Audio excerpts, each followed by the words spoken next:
के सामने और हजरत वाला के दरमियान बहुत देर हाइल नहीं रहूंगा। बस एक दो चीजें हैं आप हजरात के सामने पेश करके अपनी जगह लेना चाहता हूं।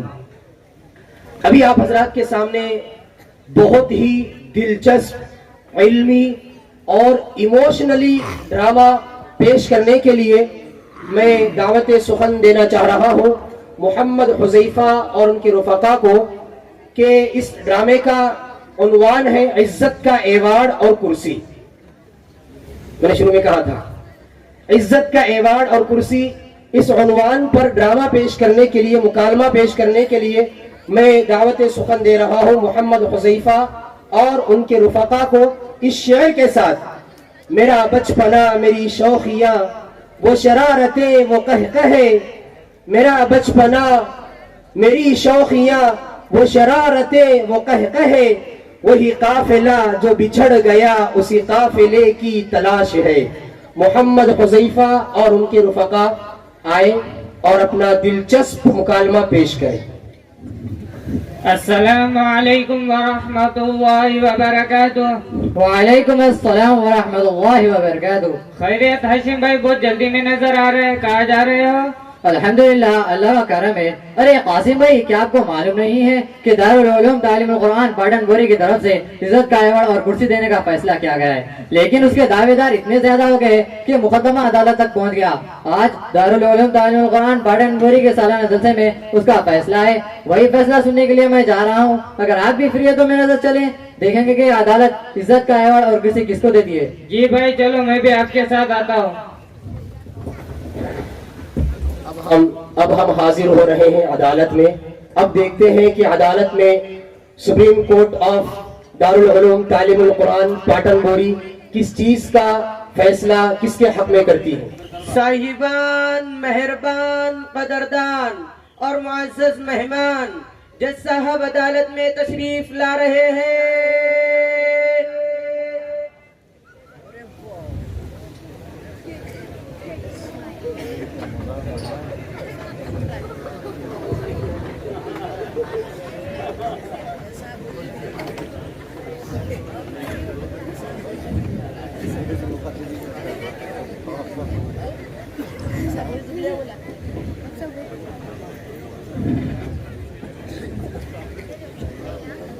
अफसा वाड़ी अफसा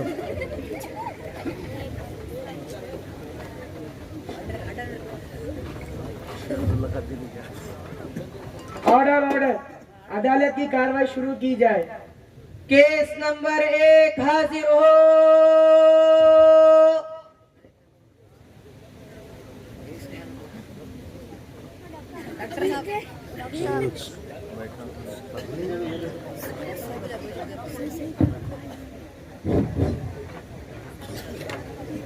जज साहब, मैं एक डॉक्टर हूँ, मैं इंसानी जिंदगी का मुहाफिज हूँ, लोगों को जिंदगी बख्शता हूँ। मेरी ही वजह से लोगों को शिफा मिलती है। दुनिया में कितनी बड़ी बड़ी बीमारियां थी और है, जैसा कि TB, cancer, sugar, blood cancer और मौजूदा बीमारी कोरोना वगैरह, इन सब से मैं ही तो निजात दिलाता हूँ। अगर मैं ना होता तो इंसान मौत के घाट उतर जाता। आज भाई भाई पर भरोसा नहीं करते, लेकिन मुझ पर भरोसा करते। मेरे पास आराम के लिए वक्त नहीं रहता, इसलिए जज साहब इज्जत का अवार्ड और कुर्सी मुझे ही मिलना चाहिए। मुकदमे का फैसला अगली तारीख तक मुलतवी किया जाता है। केस नंबर 2 हाजिर हो।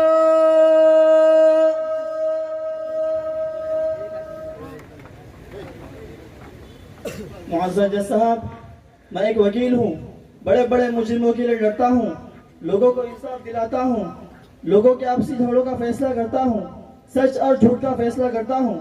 मैंने भी बड़ी मेहनत और कोशिश से ये मकाम हासिल किया है। मैंने भी बड़ी बड़ी और मोटी मोटी किताबें पढ़कर ये डिग्री हासिल की है। मुअज़्ज़ज़ जज साहब, लोगों को इंसाफ दिलाने के लिए मैं तहक़ीक़ात भी करता हूँ, इसीलिए जज साहब इज्जत का अवार्ड और कुर्सी मुझे ही मिलना चाहिए।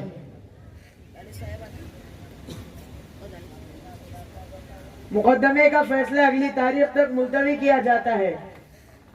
केस नंबर 3 हाजिर हो।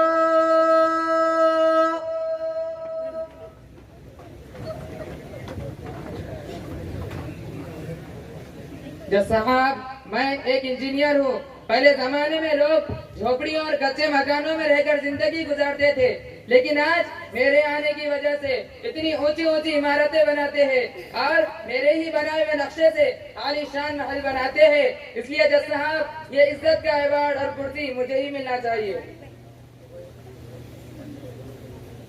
मुकदमे का फैसला अगली तारीख तक मुलतवी किया जाता है। केस नंबर 4 हाजिर हो।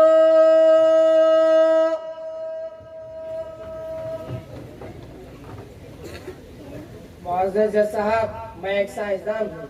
मैंने बड़ी बड़ी और मोटी मोटी किताबों का मुताला करके आज मैंने मकाम हासिल किया है। आज लोग एक जगह से दूसरी जगह मेरी ही वजह से जाते हैं। और दौर जज साहब, टेलीविजन, इंटरनेट, कंप्यूटर, कैमरे और मोबाइल मैंने ही बनाए हैं। आपके पास जो लैपटॉप रखा हुआ है ना, वो भी मैंने ही बनाया है। वो डॉक्टर के पास जो आला है ना, वो भी मैंने ही बनाया है।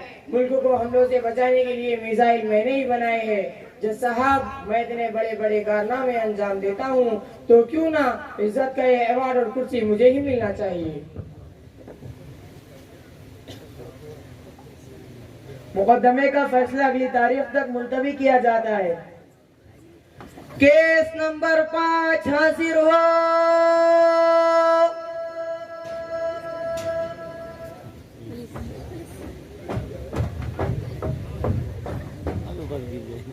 जज साहब, मैं एक पुलिस हूँ। मैं तरह तरह के मुजरिमों और दहशतगर्दों को पकड़ता हूँ, वतन की और वतन के लोगों की हिफाजत करता हूँ, रातों को चक्कर लगाता हूँ। पुलिस की जिंदगी का कोई भरोसा नहीं होता है, लेकिन मैं अपनी जान की परवाह किए बगैर वतन की और वतन के लोगों की हिफाजत करता हूँ। मुझे आराम के लिए वक्त नहीं मिलता। ईद हो या बकरीद, रमजान हो या शव्वाल, शादी ब्याह हो या रस्म रिवाज, मंगनी हो या फिर कोई त्योहार, एक छुट्टी नहीं मिलती। कभी कभी अपने देश के लिए अपनी जान कुर्बान करनी पड़ती है। इसीलिए मेरी आपसे दरख्वास्त है कि इज्जत का ये अवार्ड और कुर्सी मुझे ही मिलनी चाहिए। मुकदमे का फैसला अगली तारीख तक मुलतवी किया जाता है। केस नंबर 6 हाजिर हो।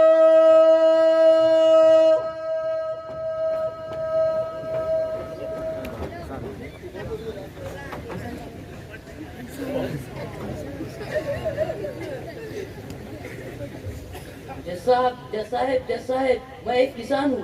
रोज सुबह सवेरे उठकर खेत में जाता हूँ और धरती का सीना चीर कर उसमें फसल लगाता हूँ। मेरी ही मेहनत की वजह से इन सब लोगों का पेट भरता है। अगर मैं ना होता तो ये लोग क्या खाते और अपना पेट कैसे भरते। जज साहब, सुबह उठने से लेकर सूरज डूबने तक खेत में ही काम में लगा रहता हूँ। हम किसानों का कोई मौसम नहीं रहता, धूप हो या सर्दी, गर्मी हो या बारिश, हर दिन हमको खेत में जाना पड़ता है। ये काले कोट वाले साहब क्या करे, ये खाकी वर्दी वाले साहब क्या करे, मोटी मोटी किताबें पढ़कर सुकून से खाना खा रहे हैं। ये सिर्फ और सिर्फ हम किसानों की वजह से। तो क्यों ना जज साहब, ये इज्जत का अवार्ड मुझे ही मिलना चाहिए।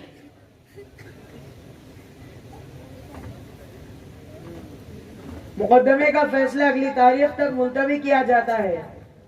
केस नंबर 7 हाजिर हो।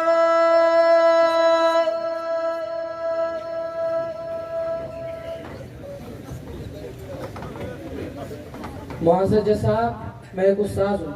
आज इन लोगों ने जितनी भी दलीलें पेश की है वो सब सही है, लेकिन आप बताइए जज साहब, क्या कोई पेशावर अपनी माँ के पेट से बनकर आया है? नहीं जज साहब, नहीं।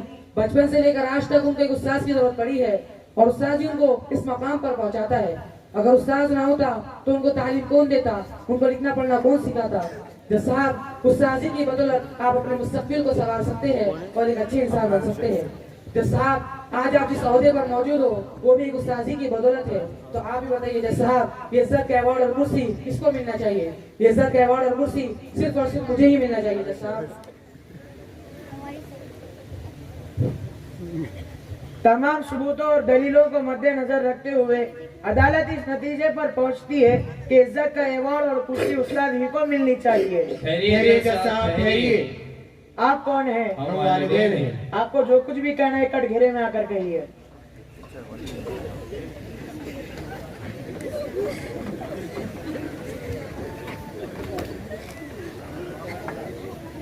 मैं पूछती हूँ जज साहब, मैं पूछती हूँ कि हमने अपने अरमानों की कुर्बानी देकर अपने जज्बात की कुर्बानी देकर क्या इनके अरमानों को पूरा नहीं किया? वालिदैन अपनी खुशियाँ बेचकर, अपनी नींदें उड़ाकर इनको डॉक्टर, पुलिस, इंजीनियर और साइंसदान बनाया, और बदले में हमें क्या मिला जज साहब? हमें क्या मिला? एक परेशानी, एक गुर्बत। क्या इसीलिए वालिदैन औलाद को लिखाते पढ़ाते हैं? फैसला कीजिए जज साहब, फैसला कीजिए। जज साहब, फैसला सुनाने से पहले हमारी भी फरियादें सुन लीजिए। क्या कसूर है हमारा कि हमने इन्हें ऊंची ऊंची डिग्रियां दिलाई, और आज जब हमें सहारे की जरूरत महसूस हो रहे हैं तो ये लोग अपने हाथ में एवार्ड पकड़कर इस गद्दी की कुर्सी पर बैठना चाह रहे हैं। फैसला कीजिए जज साहब, फैसला कीजिए। वालिदैन एक छोटे से नन्हे से पौधे को ऊंचा दरख्त बनाने के लिए अपने खून पसीने को पानी की तरह बहा देते हैं, लेकिन अफसोस वालिदैन उस दरख्त का साया और फल नहीं दे सकते। फैसला कीजिए जज साहब, फैसला कीजिए। अच्छा हुआ जज साहब, अच्छा हुआ वालिदैन ने हमें बड़ी बड़ी मोटी मोटी किताबें नहीं पढ़ाई, ऊंची ऊंची डिग्रियां नहीं दिलाई। क्यों? ये ऊंची ऊंची डिग्रियां हासिल करने वाले शायद ये भूल रहे हैं कि आज जो सवाल हम इनसे कर रहे हैं, कल यही सवाल ये अपने बच्चों से करेंगे। आज इन बच्चों के लिए हमें छोड़ कर जा रहे हैं, कल यही बच्चे इन्हें धक्के देकर घरों से निकाल देंगे। जज साहब, निकाल देंगे। फैसला कीजिए जज साहब, फैसला कीजिए। बचपन में उनको उंगली पकड़कर चलाते वक्त यही नसीहत की थी कि वालिदैन की खिदमत करना, ताकि खुदा ताला तुमको पसंद कर ले और तुम्हारी नजात हो जाए। बस यही कहना चाहती थी जज साहब, बस यही कहना चाहती थी। बस कीजिए, बस कीजिए। हमारे यहाँ रोने से कोई फायदा नहीं। ये लोग कल भी नादा थे, आज भी नादा है। कल से लेकर आज तक हमने इन्हें बहुत दिया है, बहुत कुछ सिखाया है, और जो बच गया ये इनको इनकी औलाद सिखा देगी। ये लोग कल भी सहारे के लिए उंगली मांग रहे थे और आज कुर्सी मांग रहे हैं। फैसला कीजिए जज साहब, फैसला कीजिए।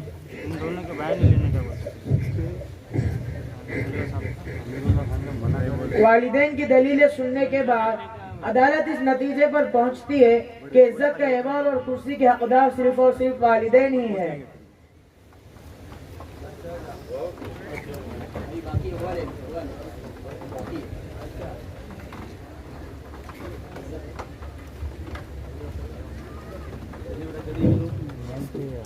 नहीं धुआं लगाना पड़ता है। कौन से अमीर लगाएंगे?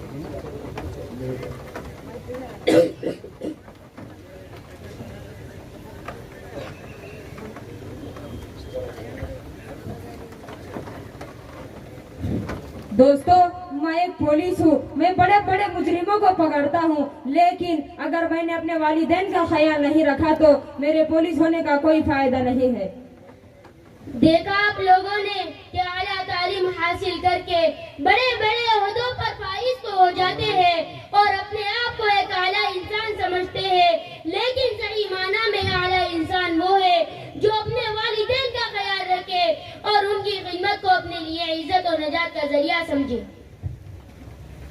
अपनों के दरमियान सियासत फजूल है, अपनों के दरमियान सियासत फजूल है, मकसद ना हो तो बगावत फजूल है। रोजा, नमाज, ज़कात, हज हो या खैरात, रोजा, नमाज, ज़कात, खैरात हो या हज, माँ बाप अगर खुश ना हो तो इबादत फजूल है। अस्सलामु अलैकुम व रहमतुल्लाहि व बरकातुहू।